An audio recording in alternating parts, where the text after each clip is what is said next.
ಎಲ್ಲರಿಗೂ ಮತ್ತೊಂದು ಹೊಸ ವ್ಲಾಗ್ಗೆ ಸ್ವಾಗತ. ತುಂಬ ದಿನ ಆಯಿತು ಈ ಒಳ್ಳೆ ವಿಡಿಯೋ ಮಾಡಬೇಕು, ಅದು ಮಾಡ್ಕೋಬೇಕು, ಇದು ಮಾಡಬೇಕು ಅಂದ್ಕೊಂಡು ಏನು ಮಾಡ್ತಾಯಿದ್ದೀನಿ. ತುಂಬ ಕನ್ಫ್ಯೂಷನ್ಸು. ನಾನಂತೂ ಅಂದ್ಕೊಂಡಿರೋದು ಒಂದೂ ಮಾಡ್ತಾಯಿಲ್ಲ, ಮತ್ತು ಎಕ್ಸ್ಪೆಕ್ಟೇಷನ್ ಅಷ್ಟೇ ಮಾಡ್ತಾಯಿದ್ದೀನಿ. ಅದು ಬೇಕು ಇದು ಬೇಕು, ನಾನು ಏನಾದರೂ ಅಂದ್ಕೊಂಡಿರೋದು ಮಾಡ್ತಾಯಿದ್ದೀನಿ, ಒಂಚೂರು ಇಲ್ಲ. ಇವತ್ತಿಲ್ಲಿ ನೋಡಿದ್ರೆ ಗ್ರೌಂಡು ಎಲ್ಲ ಒಣಗಿದೆ. ಅಂದ್ರೆ ಬೆಳಿಗ್ಗೆ ಬಂದೆ ನೋಡುವಾಗ 3 ಜನ ಆಡ್ತಾಯಿದ್ರು ಇಲ್ಲಷ್ಟೇ. ಸೊ ಇಲ್ಲಿಂದ ಮತ್ತೆ ರಿಟರ್ನ್ ಹೋಗ್ಬಿಟ್ಟೆ. ಇವಾಗ ನೋಡಿ, ಸೊ ಈ ಥರ ಇದೆ. ಇವಾಗ ಸ್ವಲ್ಪ 2-3 ದಿನದಿಂದ ಬಿಸಿಲು ಬಂದು ಸ್ವಲ್ಪ ಒಣಗಿದೆ ನೋಡಿ. ಇವಾಗ ಇಲ್ಲಿ ಕ್ರಿಕೆಟ್ ಆಡ್ತಾ ಇದ್ದಾರೆ. ಸೊ ಅದು ಇವಾಗ ಅಲ್ಲಿ ಫುಟ್ಬಾಲ್ ಆಡೋದು ಜಾಗ ಎಲ್ಲ ಒಣಗಿದೆ. ಸೊ ಇವಾಗ ನಾಳೆ ಸ್ವಲ್ಪ ಬೇರೆಯೇ ಕೆಲಸ ಇದೆ. ನಾಳೆ ವ್ಲಾಗ್ ಚೆನ್ನಾಗಿರ್ಬೋದು. ಸ್ವಲ್ಪ ಹೇಳೋಕ್ಕಾಗಲ್ಲ, ನೋಡೋಣ ಹೆಂಗಿರುತ್ತೆ ಸೀನ್ ಅಂತ. ಅಂದರೆ ಬೇರೆ ಜಾಗದಲ್ಲಿ ಇಂಟರ್ವ್ಯೂ ಹೋಗ್ಬೇಕಾಯ್ತಾ, ಹೇಳೇ ಬಿಡ್ತೀನಿ ಏನಲ್ವಾ. ಸೊ ಅಷ್ಟು ಜನ ಅಂತೂ ಯಾರು ವ್ಲಾಗ್ ನೋಡೋರಿಲ್ಲ. ಸೊ ಬೇರೆ ಇನ್ನೊಂದು ಕಂಪನಿಯಲ್ಲಿ ಇಂಟರ್ವ್ಯೂ ಹೋಗ್ಬೇಕು ಇವಾಗ ನಾಳೆ. ಆ್ಯಕ್ಚುಲಿ ಅದು ಬುಧವಾರ ಬನ್ನಿ ಅಂದಿದ್ರು. ನಾ ಬುಧವಾರ ಹೋಗದೆ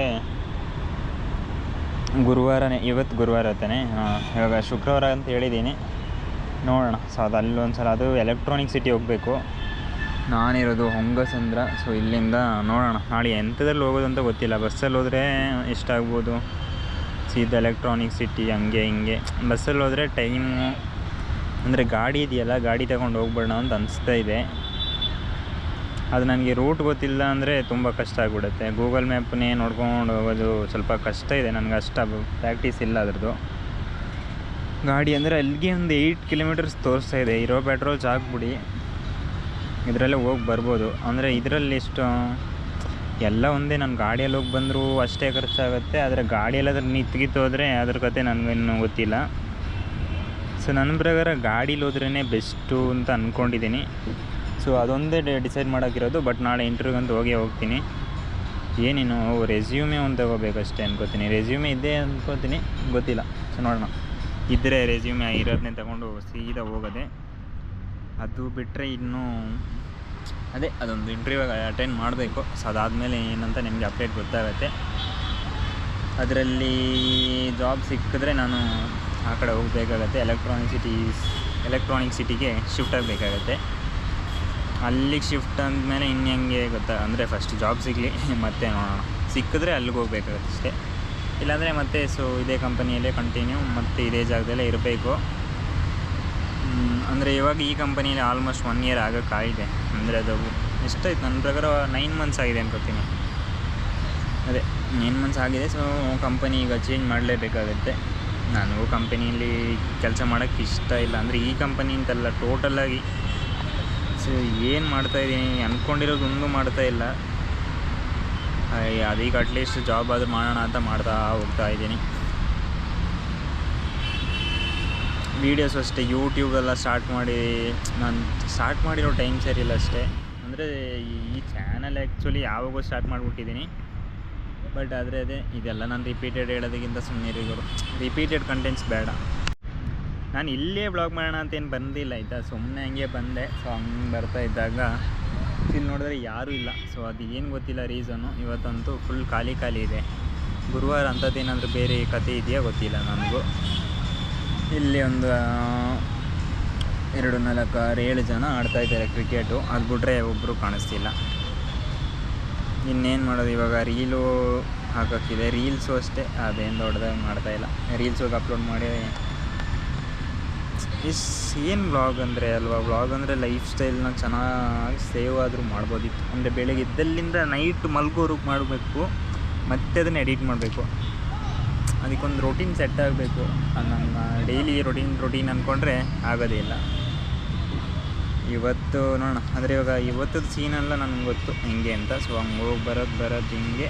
ಸೊ ಮಲ್ಕೊಂಡು ಎದ್ಬಿಟ್ರೆ ಮತ್ತು ಅಲ್ಲಿಂದ ಸೀದಾ ನಾಳೆ ಎದ್ದು ಇಂಟರ್ವ್ಯೂಗೆ ಹೋಗಬೇಕು. ಆವಾಗ ನಾಳೆ ಅಂತೂ ಬೆಳಿಗ್ಗೆ ಒಂದು 6 ಗಂಟೆಗೆ ಎದ್ದೇಳಬೇಕು. ಬೇಗ ಬಿಟ್ಟರೆ ಒಳ್ಳೇದು ನನ್ನ ಪ್ರಕಾರ. ಸೊ ಒಂದು 6 ಗಂಟೆಯಲ್ಲಿ ಬಿಡೋಕ್ಕಾಗಲ್ಲ. ಇಲ್ಲಿ ಬ್ರೇಕ್ಫಾಸ್ಟ್ ಒಂದು 7:30 ಆಗುತ್ತೆ. 7:30ಗೆ ಬಿಡ್ತೀನಿ. ಆವಾಗ ಅಲ್ಲಿಗಂತ ತಲುಪೋಗಂತೂ 8:30 ಅಂತ ಆರಾಮಾಗಿ ಆಗಿಬಿಡುತ್ತೆ.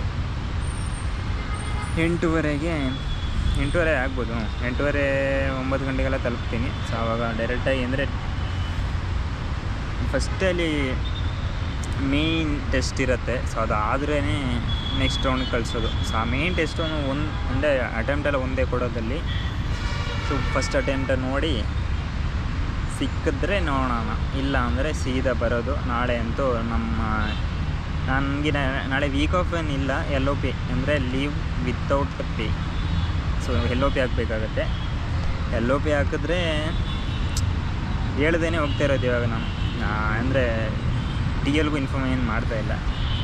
ಸೊ ಅವ್ರಿಗೆ ಇನ್ಫಾರ್ಮ್ ಮಾಡಿದ್ರು ಅಷ್ಟೇ, ಅವರು ಮತ್ತೆ ಸುಮ್ಮನೆ ಡ್ರ್ಯಾಗ್ ಆಗುತ್ತೆ ಅಷ್ಟೇ. ಅಂದರೆ ಬೇಡ ಮತ್ತೆ ಅಲ್ಲಿ ಲಾಸ್ಟಿಗೆ ಅಷ್ಟೆಲ್ಲ ಕಷ್ಟಪಡೋದಿಂತ LOP ತಗೊಬಿಟ್ರೆ ಸಾಕು. ಯಾಕೆ ಅಂತ ಕೇಳ್ತಾರೆ ಅಷ್ಟೇ.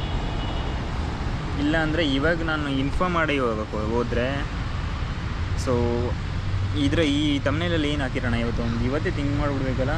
ಚೆನ್ನಾಗಿದೆ ಲೊಕೇಶನ್, ಏನಂತ ಹಾಕೋಣ. ಇಲ್ಲಿ ಒಂದು ಒಳ್ಳೆ ಫೋಟೋ ತಗೊಂಡು ಸಖತ್ತ ಇರೋ ಇನ್ನೊಂದು ತಮ್ನೇಲಲ್ಲಿ ಏನೊಂದು ಹಾಕೋಣ. ಸ್ವಲ್ಪ ಚೆನ್ನಾಗಿರೋ ಮಾತಾಡ್ಗುರು. ಜೊತೆಗೆ ಇನ್ನು ಏನು ಅಂತ ಪ್ಲ್ಯಾನು ಅಂತ ಮಾಡಿದ್ರೆ ಪ್ಲ್ಯಾನ್ ವರ್ಕೌಟೇ ಆಗೋಲ್ಲ. ನೀನು ಇವತ್ತು ಪ್ಲ್ಯಾನ್ ಮಾಡ್ತೀಯ, ನಾಳೆನೇ ಎಕ್ಸಿಕ್ಯೂಟ್ ಮಾಡು.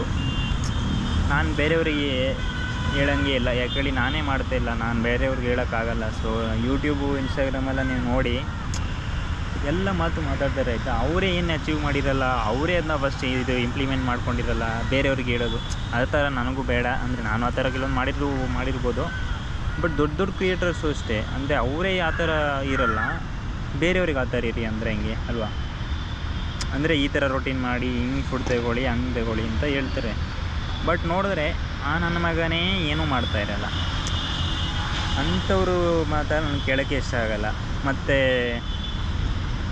ಇನ್ನೇನು ಹೇಳಿ, ಸೊ ಅಂದರೆ ಯಾರಿಗಿಲ್ಲ ಅವರಿಗೆ ಅದ್ರ ಪೇನು ಅಂತ ಹೇಳೋದು ನಿಜನೇ. ಅಂದರೆ ಇವಾಗ ಯಾರಿಗೂ ಊಟ ಇಲ್ಲ, ಸೊ ಅವರಿಗೆ ಊಟದ ಬೆಲೆ ಗೊತ್ತು ಅಂತಾರಲ್ಲ, ಸೊ ಆ ಥರ. ಎಲ್ಲಿ ನನ್ನ ಫೇಸೇ ಕಾಣಿಸ್ತಿಲ್ವಲ್ಲ. ಅದೇ ಅಂದರೆ ಯಾರಿಗೂ ಊಟ ಇಲ್ಲ, ಊಟದ ಬೆಲೆ ಗೊತ್ತು. ಬಟ್ ಅವ್ರು ಹೇಳೋದು ಏನಂದರೆ ಏನು ಹೇಳಿದ್ರೆ ಅವರು ಅಡ್ವೈಸ್ ಮಾಡ್ತಾರೆ. ಅಯ್ಯೋ ನಾನು ಏನೋ ಕನ್ಫ್ಯೂಸ್ ಆಗ್ಬಿಟ್ಟೇನೆ ಇಲ್ಲಿ. ಅಂದರೆ ಅವ್ರು ಏನು ಹೇಳ್ತಾರೆ, ಊಟದ ಬೆಲೆ ನಿನಗೆ ಗೊತ್ತೇನಪ್ಪ, ಅದಕ್ಕೂ ಇದಕ್ಕೂ ಸಂಬಂಧ ಇಲ್ಲ. ಬಟ್ ಅಂದರೆ ಹೌದೌದು, ಅದಕ್ಕೆ ಇದಕ್ಕೆ ಸಂಬಂಧ ಇಲ್ಲ. ಅದು ಬೇರೆ ಇದು ಬೇರೆ, ಅದು ಬೇರೆ ಇದು ಬೇರೆ, ಎಲ್ಲ ಬೇರೆ. ಸ್ವಲ್ಪ ಅರ್ಥ ಮಾಡ್ಕೊಳ್ಳಿ. ಅಲ್ಲ, ಎಷ್ಟೋ ದೂರದಲ್ಲಿ ಹೋಗ್ತಿರೋ ಜನರು ನೋಡಿದ್ರೆ ನನಗಿಲ್ಲಿ ವೀಡಿಯೋ ಮಾಡೋದಕ್ಕೆ ಜಗ ಅಂತ ಅನಿಸ್ತಾ ಇದೆ.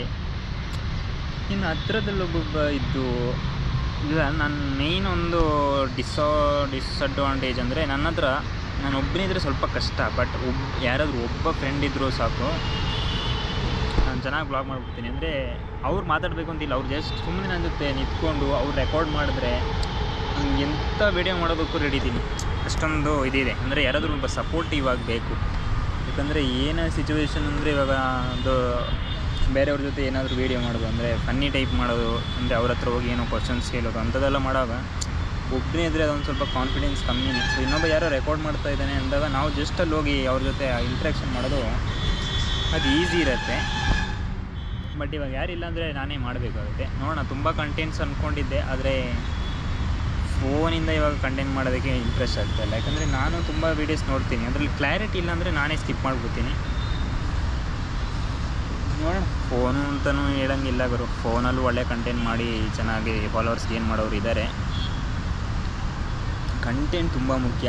ನಾನು ಫಸ್ಟ್ ಅಂದ್ಕೊಂಡಿದ್ದು ಏನು ಗೊತ್ತಾ, ಅಂದರೆ ಹೋಗ್ತಾ ಅಂದರೆ ಇದೊಂದು ಜರ್ನಿ, ಇದರಲ್ಲಿ ಎಕ್ಸ್ಪೀರಿಯೆನ್ಸ್ ಹೋಗ್ತಾ ಇದ್ದಂಗೆ ಸ್ಟಾರ್ಟಿಂಗ್ ಅಂದ್ಕೊಂಡಿದ್ದೆ thumbnail very much important in YouTube ಅಂತ.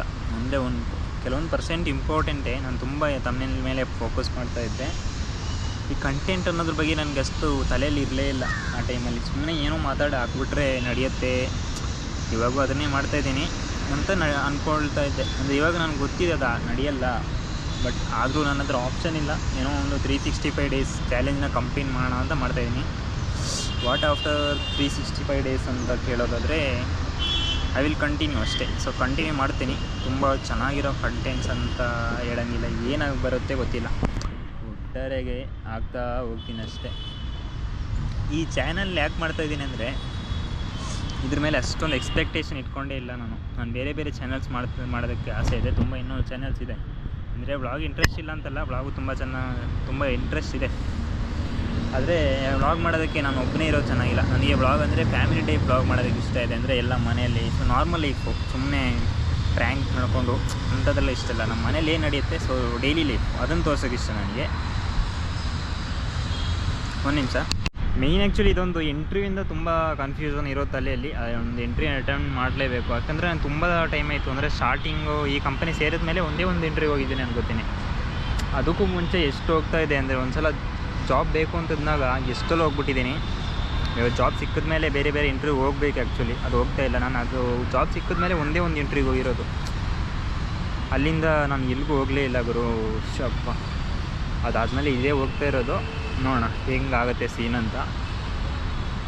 ಈ ಜಾಬಲ್ಲಿ ಒಂದು ಅಡ್ವಾಂಟೇಜ್ ನನಗೇನು ಅನಿಸ್ತಾ ಇದೆ ಅಂದರೆ ಇವಾಗ ಹೊಸದಾಗಿ ಹೋಗ್ತಾ ಇರೋದ್ರಲ್ಲಿ ಅಂದರೆ 6 ಮಂತ್ ಎಲ್ಲ ಆದರೆ ವರ್ಕ್ ಫ್ರಮ್ ಹೋಮ್ ಕೊಡ್ತಾರಲ್ಲಿ. ಸೊ ಅದೇ ನನಗೆ ಮೇಯ್ನು. ನೋಡೋಣ ಅಷ್ಟೇ. ಸೊ ನಾನು ಏನು ಇವತ್ತು ತಮ್ಮನೇಲೆಲ್ಲ ಹಾಕಿರ್ತೀನಿ ಗೊತ್ತಿಲ್ಲ. ನಾಳೆ ಇಂಟ್ರಿಗೆ ಹೋಗ್ತಾ ಇದ್ದೀನಿ ಅಂತೇನಾದ್ರೂ ಒಂದು ಹಾಕಿರ್ತೀನಿ. ಅದು ನೋಡೋಣ, ಅದು ಸ್ವಲ್ಪ ಥಿಂಕ್ ಮಾಡಬೇಕಷ್ಟೇ. ಇವಾಗ ಇದು ಇಂಟ್ರ್ಯೂ ಬಗ್ಗೆ ಮಾತಾಡಿದ್ದೀನಿ ಅಂತ ಗೊತ್ತಿರುತ್ತೆ. ಬಟ್ ಇವಾಗ ನೋಡಿ, ಒಬ್ಬನೇ ಇದ್ದಾಗ ಎಷ್ಟು ಏನೋ ಮಾತಾಡ್ಬಿಡ್ತೀನಿ ಅಂತ ಹೇಳ್ತಾರಲ್ಲ, ನಿಜಾನೇ. ಸೊ ಇವಾಗ ನನಗೂ ಗೊತ್ತಿಲ್ಲ. ನಾನು ಇವಾಗ ಲೆಕ್ಕ ನಂಗೆ ನೋಡಿದೆ ಸ್ವಲ್ಪ ವೀಡಿಯೋಸು ನಾನು ಎಷ್ಟು ರೆಕಾರ್ಡ್ ಮಾಡಿದ್ದೀನಿ ಅಂತ. ಸೊ ಇದು ಮೋರ್ ದೆನ್ 10 ಮಿನಿಟ್ಸ್ ಮೇಲೇ ಇದೆ ನನಗೆ ಡೈಲಿ. ಅದೆಲ್ಲ ಬೇಡ ನಿಮಗೆ ಬಿಡಿ, ಓಕೆ. ಸೊ ಅಷ್ಟೇ. ಸೊ ಈ ವ್ಲಾಗ್ನ, ಇದು ವ್ಲಾಗ್ ಅಂತ ಹೇಳೋಕ್ಕೆ ಮನಸ್ಸಾಗಲ್ಲ ಗುರು, ಅಂತೂ ಅದೇನೋ ಹೇಳ್ಬಿಡ್ತೀನಿ ಅಷ್ಟೇ. ಸೊ ಈ ವ್ಲಾಗ್ ನಿಮ್ಗೆ ಇಷ್ಟ, ನಾನು ಈ ವ್ಲಾಗ್ನಲ್ಲಿ ಏನು ಮಾಡ್ತಾಯಿದ್ದೀನಿ. ನಾನು ನಿಮಗೆ ಸಿಗ್ತೀನಿ ಮತ್ತೊಂದು ಹೊಸ ವ್ಲಾಗ್ನಲ್ಲಿ. ಅಲ್ಲಿವರೆಗೂ ಟೇಕ್ ಕೇರ್, ಬಾಯ್ ಬಾಯ್.